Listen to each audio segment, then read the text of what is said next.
So we're talking about handling objections.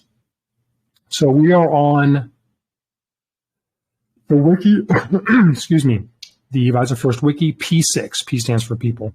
So people skills, P6. So this section today is we're talking about general concepts and strategies, philosophies about how to handle objections. It's not going through specific objections. Specific objections are under each related category. So for example, securities objections are under securities. Here you can see with my mouse on the wiki, I'd be like where is it? Right there, S12, right? And then life insurance objections are under life insurance. So it would be L4, right? So securities specific objections, life insurance specific objections, living trust specific objections are in their own categories under their product heading, if you will. So this is more about the basic overall concept of handling objections. And I can tell you this has actually helped me a lot in my private life, is when I really learned this, on how to do this the right way. And I learned a lot. Most of this I learned from Tom Hopkins,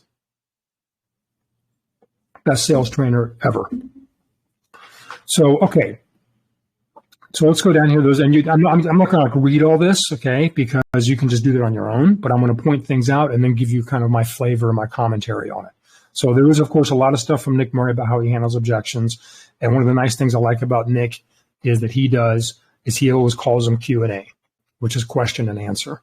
And that's one of the first things I want to get across. I'm going to make some notes here for myself, is that the first thing I really want to tell you is I want you to, or I encourage you to, what I did, is in your mind, you want your perception, you want to change an objection in your mind. So that's nothing you do with the client, but change it from an objection to a question. Regardless of how strong your client or prospect is giving an objection, their tone of voice, their posture, their behavior, their facial expression, the way they say it, it may come off like they're attacking, and maybe they really are, right? Or they want to show off, especially men want to show off in front of their wife, and so they heard some nonsense about, whatever, I don't know, stocks are risky, or you should put part of your money in gold, or, you should have an 80-20 portfolio split, or some crap they hear, so make themselves important. Not saying it happens all that much, but it does sometimes happen. And you know that they're doing that. Everyone can sense it, right? They're puffing up their chest. So they want to attack a little bit, right? And maybe I'm exaggerating, but get my idea. What you want to do, and that the first thing you want to do, I'm just making a quick note for myself, is you want to convert in your mind to a question. Because what if it was, I don't know a better example, what if it was a sweet old lady that you were talking to about retirement, whatever, and she had the same actual question, but said it in a super sweet, great, nice way, your emotional, immediate knee-jerk reaction is different, right? It's like, oh, she's just, she heard something about, how mutual funds work, and she's wrong about it, but she's so sweet. Well, let me walk you through how, right, the jacuzzi bubble thing I've talked about in the past. So that's the first thing you want to do, is you want to make sure that no matter how they say it, nicely or meanly, both extremes, you want to convert it, like before you even start processing what it is, and you catch yourself before you start getting, knee-jerk reaction, you want to put them in their place. It's just a question. Just take the data and strip the emotion. This is good to do in any kind of conversation, but especially when it's objections. And again, this helped me a lot in my own life. In my personal life, because sometimes a friend or just a person out there, or your spouse, might ask something in a method that you can tell is a little bit kind of like accusatory, attacking, or questioning what you said, right? So that's the first thing. Okay, think of it like a question or an inquiry, or it's just a curiosity, okay? So that's the number one thing you want to do, okay? Keep your emotions in check. What Tom Hopkins also teaches, I don't even know if that's in here specifically, but it's in people skills, and this is where the jacuzzi bubble thing comes in, which I won't get into. You can probably figure it out. But as he talks about, people have, in your mind, you have like a thermometer, a litmus test that measures anxiety, right? And you can almost think of it like it's on top, like if you're looking through glasses, it's on their forehead, right?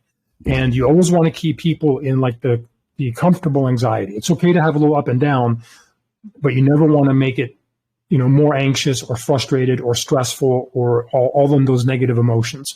So that's why the way you respond, not just the content of what you say, not just giving the data and answering the question, but how you respond, that's why you got to keep yourself in check, is got to be in such a way, even if you're completely putting them in their place, completely blowing away their objection, you want to do it in such a way that they stay within the comfort zone of their anxiety level. Okay, almost like you're playing a video game, right? And you're watching a health bar or whatever, or defense bar, or their defense bar. And that is why the way that you respond, that's the second thing I want to write down. I'm putting together another training class. That's why I'm writing this down here. Is their meter, anxiety meter. I think that's what Tom called it. But you get the point, right? Whether you want to use anxiety or frustration, because it's many times. It's not just about the data. It's not just about the information. It's not just about answering, because if it wasn't, it wouldn't need us, right? They would just go online, right? But it's the way you answer things too. So regardless of how they asked it, as soon as they ask the question or make the objection, it's not a question, it's just a statement, and they're attacking you, you strip the attack away. Just think of it as information. But then when you respond, now you do all the niceties around all the things you learned about people skills, smiling, pausing, which we're getting to that right now, kind of the steps, and always keeping it so that the anxiety level. Now, see, as soon as you're proving them wrong, their anxiety level is going to go up no matter what you do. But you only want to go up, you want to keep it within the range, because people will not do business with people that put them in that high anxiety range. That's the point. People do business with people that that they like and trust. Not the smartest person, not the one with all the degrees, not the one with all the letters after their name, not the one that's got 15 certifications, but they got to like and trust you. Okay. Also note, as Nick Murray says, there's really only there's two main times when clients knowingly or unknowingly decide to do business with you. Really. And that's number one, usually within the first 20 minutes of them meeting you. If they've never met you before, right? And the second is when you're handling objections. That's why you want objections. You want Q&A, right? I think like Nick Murray says in his mind, he says, I translated that from objections to just Q&A, question and answer. Which, by the way, the Q&A comes at different points, right? It can come right in the first appointment. It can come in when the second appointment. You come back and give them a proposal, and you're trying to close it and get them to get started. It can come. It's not one segment. We will now do the Q&A, right? So it's more, but it's how you handle the responses, not just the answers. The answers are important, and you should learn the scripts, but it's how you do it. And it's almost like when they can see you in conflict or potential conflict. Okay, so the Q&A is very, very important. You want objections. I know that when you're newer, again, a newer person is anyone under 4 years, in my opinion. But when you're newer, you don't always want that. I get that. You don't know that. What if they ask me something I can't handle? But you actually want objections.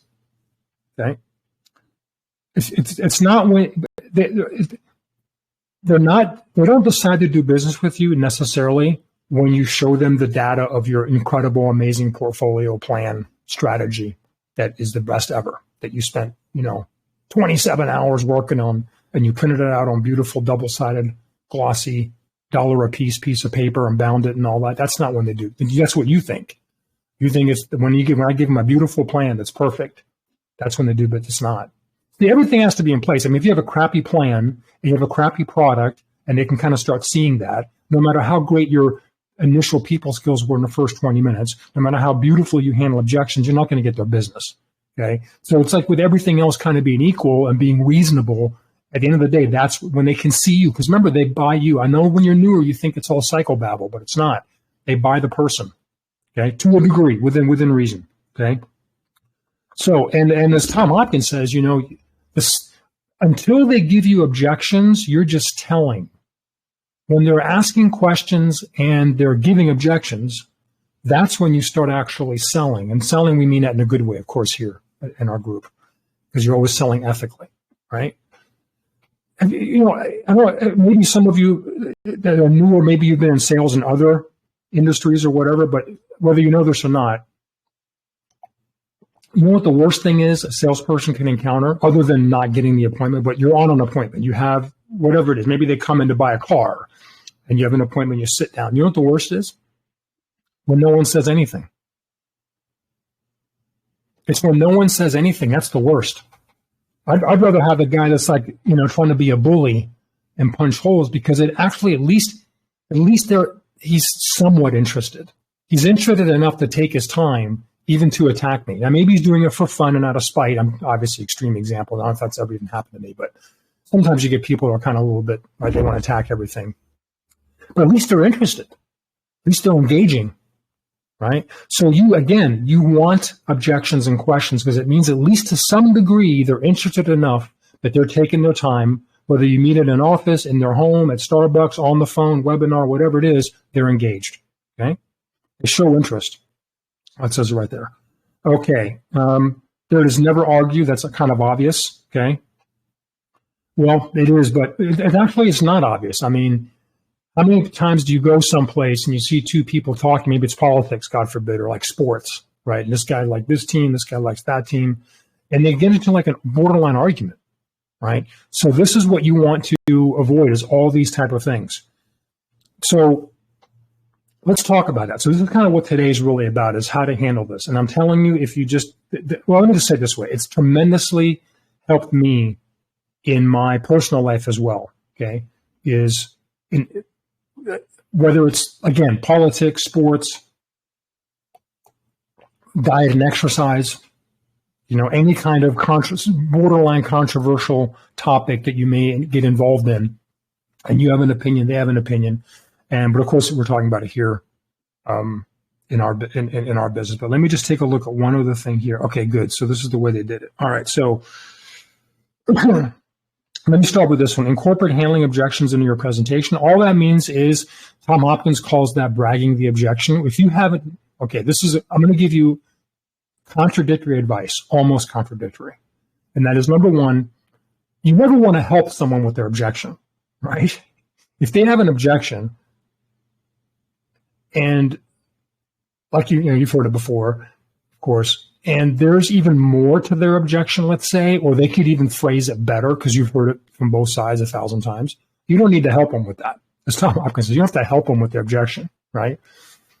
However, to the contradictory part, if you do have a particular objection that comes up all the time, like 8 out of 10 times when you cover this topic, this product, this service, or get to this point, it comes up, then you do the opposite, and you brag the objection, as it says here. You incorporate handling objections in your presentation, and you bring it up before they do.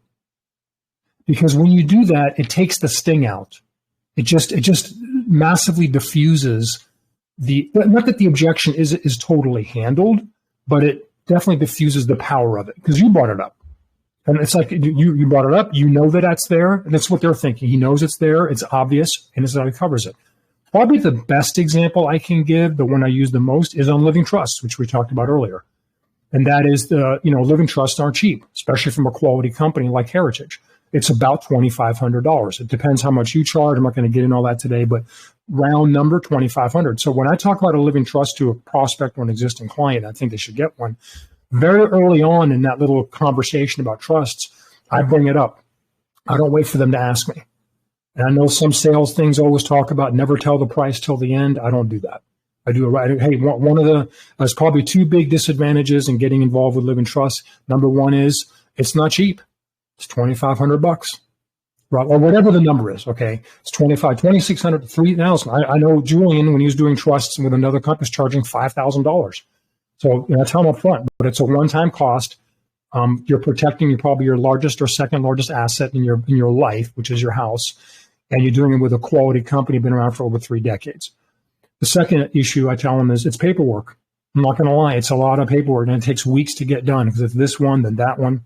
But other than that, let me tell you the benefits. So that's an example of bragging the objection. Okay, next one, never argue. We talked about that. This is keep them in a jacuzzi bubble, keep them in that good frame. So how do you do that? Now, that's not necessarily right here. It's kind of is, okay? I'm going to give you some steps.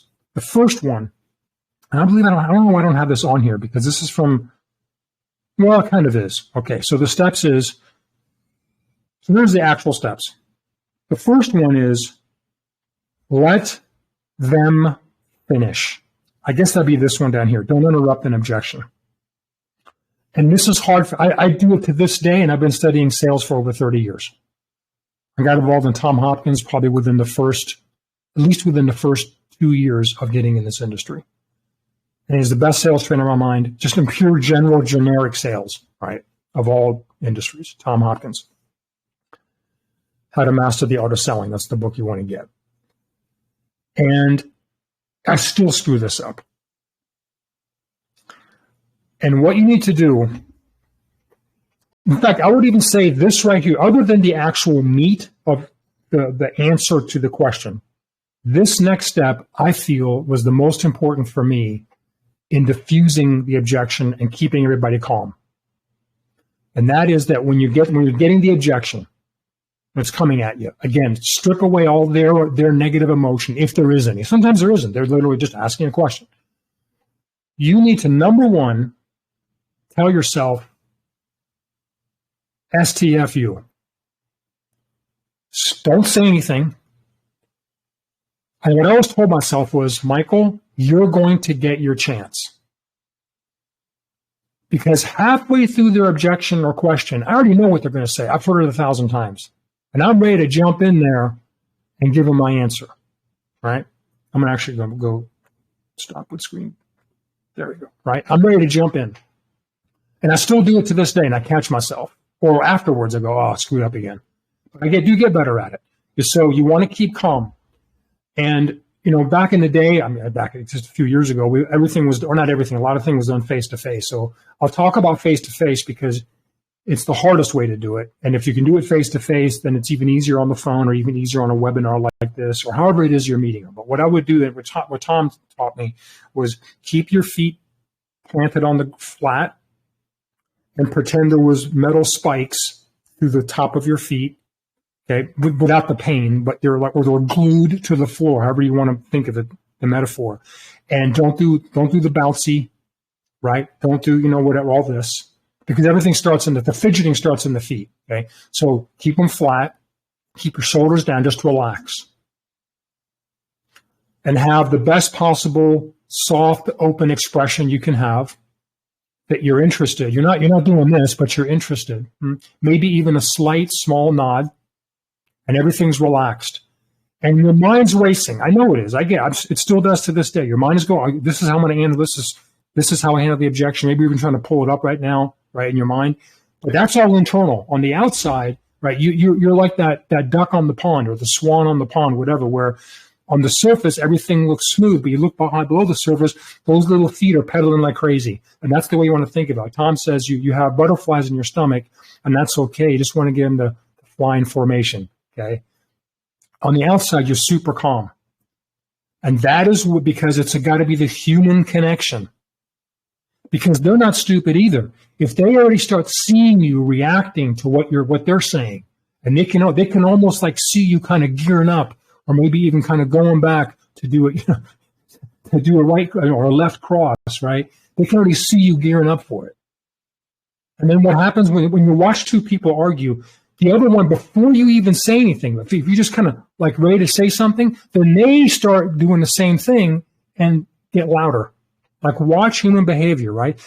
The person they're talking to hasn't even actually made a comment yet, but their posture and their body behavior and their facial expression is showing, dude, I got something to say about that. And I'm ready to gear up. I'm probably going to interrupt you. So the first person, the actual one giving the objection, is already, they get rised up, their anxiety level goes up, and they start even talking louder and maybe faster or try to get it in, get all their whole thing in before you can jump in. You will solve so many problems. And I've solved some for myself, even personally, just by that one move. If just initially you can just STFU, right, and calm down and absorb it. And I always told myself, Michael, you will get your chance. They're not going to throw an objection at you and run away. There will be plenty of time for you to say all the things that you want to say and handle everything you want to handle and give all your opinions. You don't have to jump in.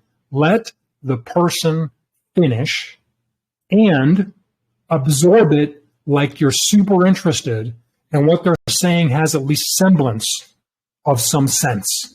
And that's with the soft smile, the slight nod, and just, it's tough, but work on not making yourself look like you're ready to jump in. And then added to that, as soon as they're done, take a beat. Pause for a moment. I don't want you to overact it, but you might even just, do that. But definitely pause. Okay? You just do that alone. Even if then your answer is like a crappy answer and you do it in a crappy way, which we'll get into right now. But if you just start with that, first step, let them finish. Let them completely finish their objection, their question, and really finish and even take a beat, because sometimes they're not done. When they realize that you're listening, you're different from everyone else, and you're actually letting them get it off their chest. Sometimes they'll add stuff. They'll keep talking. You want that, which brings me to the next point. Allow your prospects to sometimes answer their own question, right? I always think of the metaphor, not the metaphor really, but the expression is, give them enough rope to hang themselves with. I can't tell you how many times I've had clients talk themselves out of their own objection because you gave them space, you gave them room, you gave them a stage to pontificate upon, and they just do themselves. They can answer their own objection. I heard I had a buddy of mine at work that put all his money in stocks and then lost everything when the market went down in 2009, and I'm just afraid of stocks. Right? And you, the pro, the professional, pause. You're listening. You're nodding. You're not like, right? And you're kind of thinking, and then you give him some space and goes, yeah, but the thing is, though, the guy always was kind of dumb. I mean, the truth is, I guess he probably should have held on to it. Okay? He still has the question, though. He's still got to address stocks and how that works, but he's already almost throwing you a bone with that, right? And that's pretty close to a lot of times stuff that works. It's not like they're going to completely answer their objection, but sometimes they'll give the other side on their own. Okay? Or they might even, if they're still a little bit arrogant-ishy, if that's a word, they'll say, yeah, someone like you will probably just say he should have just held on to it, right? Again, you're not going to react to the way he said it. You're going to be calm. Okay? So, next step. Now you feed back to them what they said, you encapsulate it, and not in an arrogant way, not in a police drama interrogation room kind of way, okay? But you feed it back nicely, and anything listen to me, anything positive they said, like I just gave the example, you praise them for it. So, for example, using my stupid example I gave a moment ago, let's say, yeah, so you had an experience with your friend that invested in individual stocks, and the market went down and lost it all because you sold it, right? And then the guy says, yeah, that's right. And maybe we'll even add more. Okay, when you feed it back, they might even, oh yeah, what happened was he had this, and you give, whatever. Either way. So I wait for a beat, see if he jumps in, and he can jump in anytime he wants. And by the way, when they do jump in, when you're talking, you're always, oh, cool, no problem. What is it? What's the question? All right. He goes, yes, that's what happened. So now watch what I'm going to do. So, the answer is, there's a couple things I think your friend probably should have done based on what you told me. But really, you were right. You have the right answer.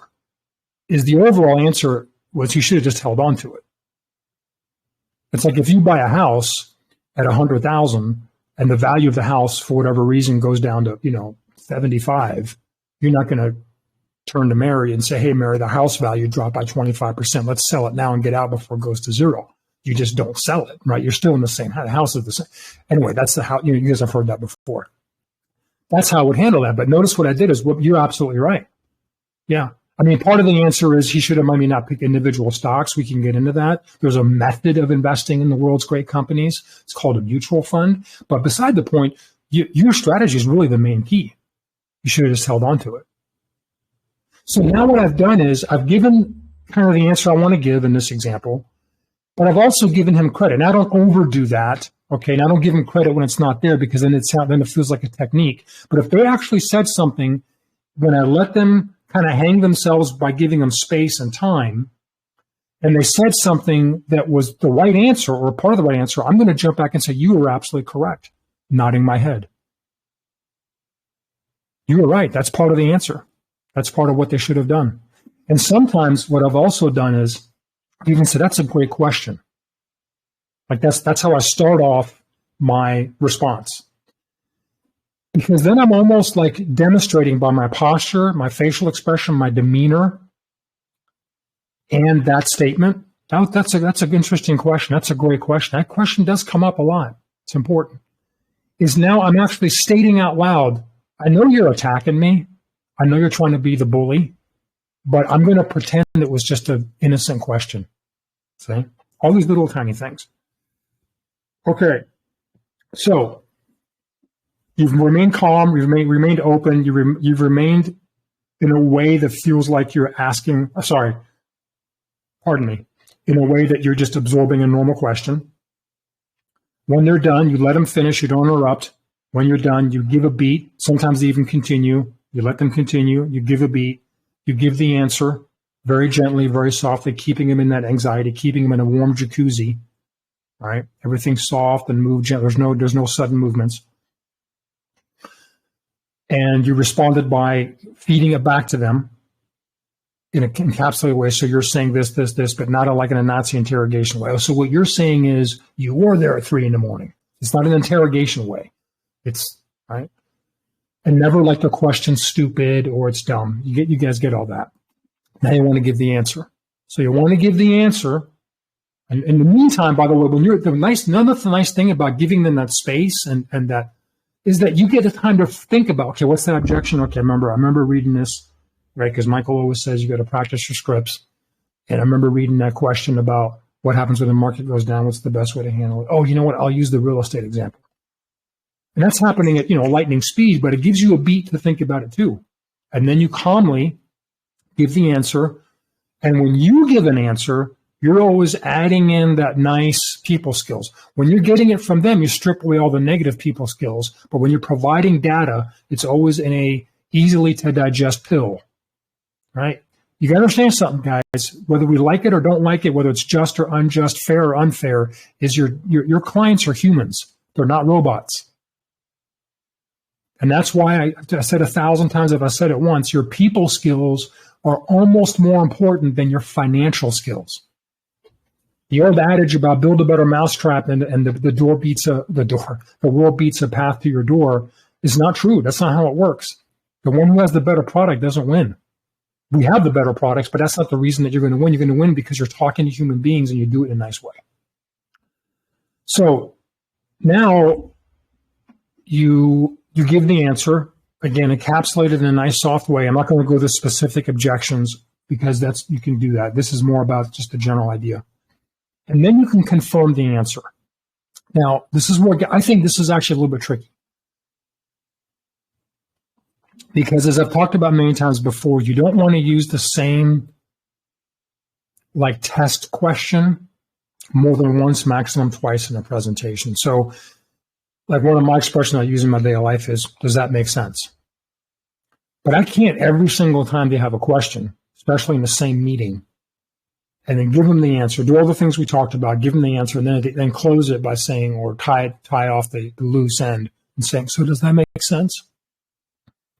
It's okay to say it once, but you got to be careful about your speech patterns because then it's like technique-y. That's a word.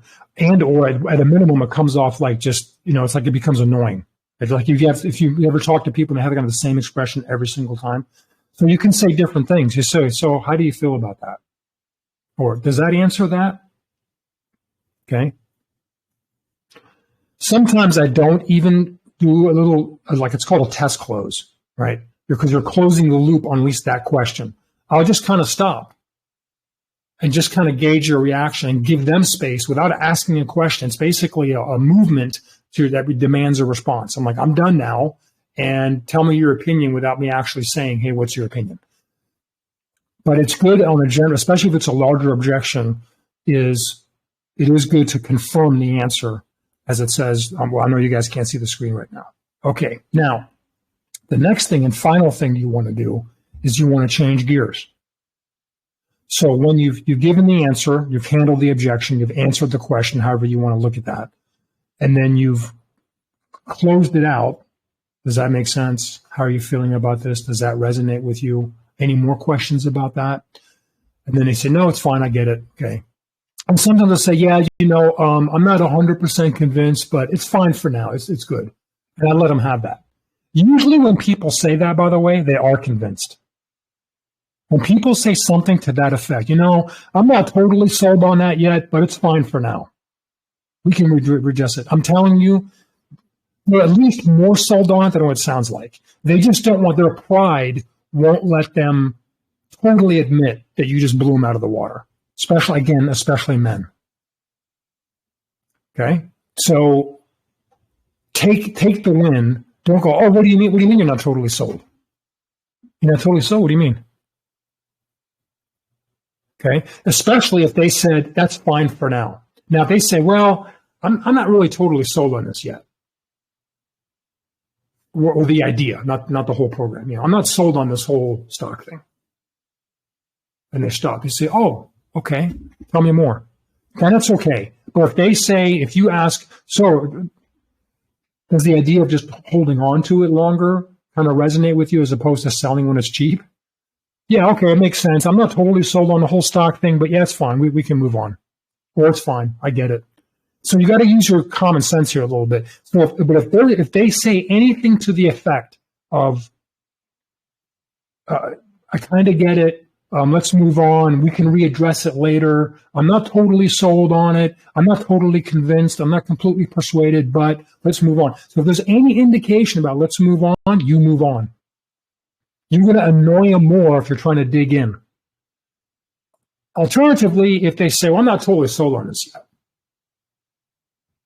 then your response is a question, of course, not just throwing more answers at them. You can have time for that later. The trick now is to say, oh, okay, sure, tell me more. And notice how the cheerful, open way I say it. And I'm really interested. I want to know, what do you think? What do you mean you're not sold on it? Oh, fascinating. Okay, that's the demeanor. All that, guys, this stuff, hopefully that just resonates with you, is 10 times more important than learning, which Morningstar funds have done, 12% in the last 37 months, all that stuff, all that not. This is what gets you clients, okay? All right, anyway, then when that's all done, you got to move gears, change gears. That's my point here. That's kind of the last step. By the way is a great, again, don't use it more than once or twice in the presentation. So he says to you, yeah, I get the idea about, I guess you should hold on to stocks. The thing with the house makes sense. I'm not totally sold yet, but it's fine for now. Oh, great. Good. By the way, one of the things I want to show you is an actual example of a real mutual fund. And then I'll pull out, the ICA. See, by the way, I move on. When you're done, you move on. You for sure don't pound it in. You don't rub it in. And you always keep their anxiety and their ego and all those other things in that comfort zone. Right? That meter on their forehead. It's like a video game you're playing. But instead of health bars, it's emotional bars. It's their emotional anxiety. Okay? So you want to diffuse everything. You want to be super nice, super kind. You're that old child's toy where it's a blow up clown, right? Almost like as big as a little kid, and you punch it and it goes down and comes back. It doesn't punch you back. It just kind of goes, right, rolls with you. That's where the jacuzzi thing I've alluded to 20 times already comes in. That's what this is all about. Because the reason we talk about it here so much is because that's where most of the frustration and anxiety and conflict occurs, is during the Q&A and the objections. So if you can get this down in these areas where everybody's on guard. I just believe in doing index funds. I don't no load funds. Why would I pay you any kind of fee? Why would I pay a management fee when most mutual fund managers can't even do more than the index anyway? I'll just do the index and cut your fee out and just do no load. Right? You're like both are completely against our philosophy. Like, what? Right? Put them in a Kimura and choke them out. And you can't do that. obviously. So you got to practice it. So practice this in your own personal life, right? Anytime there's an attack or slightly attacked, even if it's a spouse or kids, is practice these techniques, right? First, slow down. Shoulders down.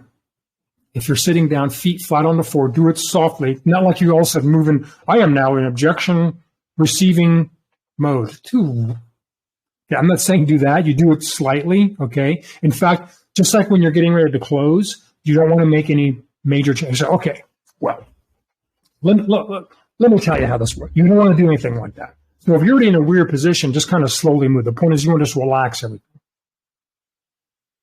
That's step one, relax. Number two, connected one, I don't know if it's the second step, it's all part of the same one. Let them finish. Let them finish. And the whole time you're listening, maybe even a slight nod, you're fascinated. And even like, yeah. Oh, yeah. Things like that. Affirmations, right? Let them get off their chest. Just let them go, go, go, go. And even when they're totally done, wait a beat. You might even do the And you might know that right when you do that, they actually keep going because now they realize they got free reign. I actually got someone that's going to listen to me. I can pontificate. I can do a soliloquy here. I got a stage. I can hold court. And so now they want to go. Let them go, dude. Because if they like you, they'll do. Guys, I've had clients. I'm sure some of you veterans have had it. This has happened to me so many times. That if I just let them talk, and not even for objections, maybe I say, so tell me about your financial situation, about your investments. And they go on a story. Well, back in the day, my dad gave me some stocks and I held on to them. And this happened. We got ripped off by this guy and this guy. And then or I had success here or whatever it is. Sometimes it's not even financial. And you are one of the few people in the world that's letting them for once just go. Just talk. And you're just listening, nodding. Oh, yeah. Okay.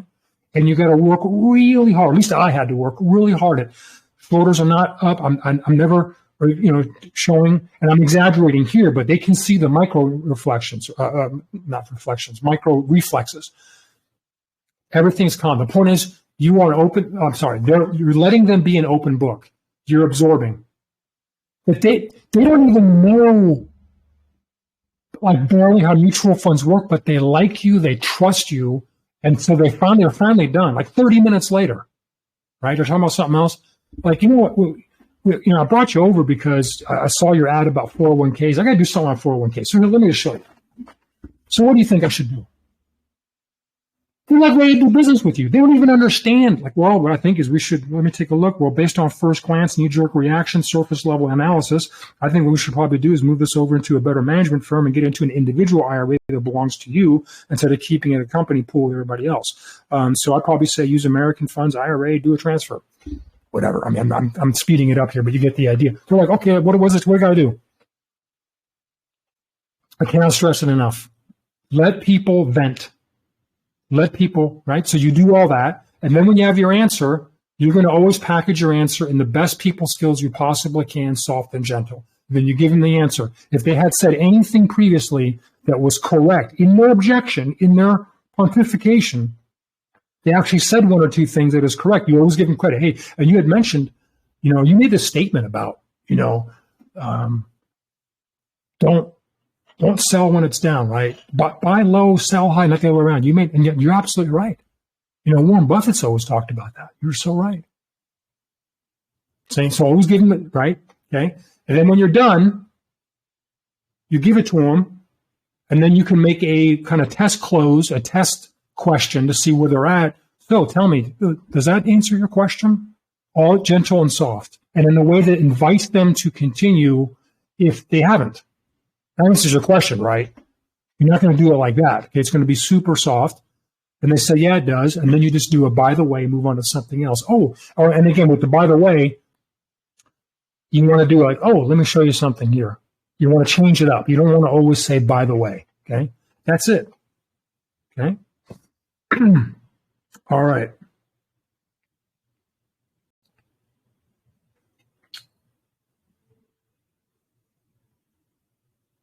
One second. Let me just look to see. There's so many things that we can cover. Let me see what time it is. You know what? I'm going to let you guys do this yourself.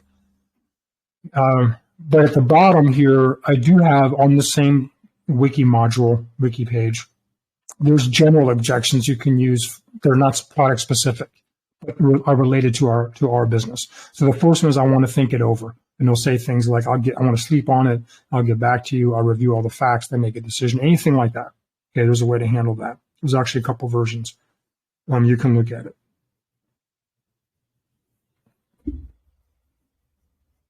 Okay. The next one is price objection.